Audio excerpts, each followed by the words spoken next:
राधे कृष्ण। अध्याय 2 श्लोक संख्या 52। यदा ते मोह कलिलं बुद्धिर्व्यतितरस्यति तदा गंतासि निर्वेदम श्रोतव्यस्य श्रुतस्य च। अर्थात जब तुम्हारी बुद्धि मोह रूपी सघन वन को पार कर जाएगी तो तुम सुने हुए तथा सुनने योग्य सबके प्रति अन्य मनस्क हो जाओगे। तात्पर्य: भगवत भक्तों के जीवन में ऐसे अनेक उदाहरण प्राप्त हैं जिन्हें भगवत भक्ति के कारण वैदिक कर्म कांड से विरक्ति हो गई।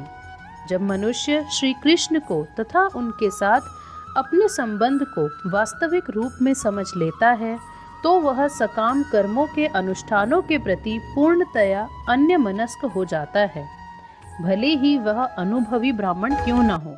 भक्त परंपरा के महान भक्त तथा आचार्य श्री माधवेंद्र पुरी का कहना है, संध्या वंदन भद्रमस्तु भवतो भोः स्नान तुभ्यं नमो भूदेवाः पितरश्च तर्पणि विधौ नाहं क्षमः क्षम्यताम् यत्र क्वापि निषद्य यादव कुलोत्तमस्य कंसद्विषः स्मारं स्मारमघं हरामि तदलं मन्य किमन्येन मम।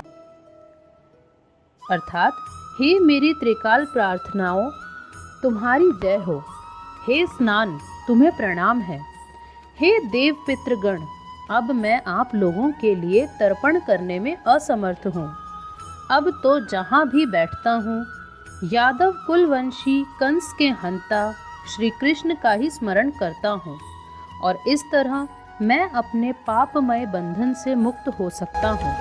मैं सोचता हूँ कि यही मेरे लिए पर्याप्त है।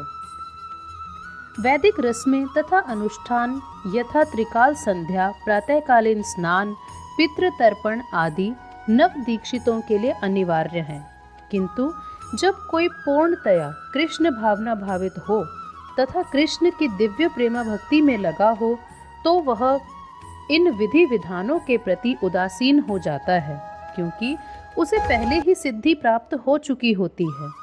यदि कोई परमेश्वर कृष्ण की सेवा करके ज्ञान को प्राप्त होता है तो उसे शास्त्रों में वर्णित विभिन्न प्रकार की तपस्याएं तथा यज्ञ करने की आवश्यकता नहीं रह जाती। इसी प्रकार जो यह नहीं समझता कि वेदों का उद्देश्य कृष्ण तक पहुंचना है और अपने आप को अनुष्ठान आदि में व्यस्त रखता है, वह केवल अपना समय नष्ट करता है।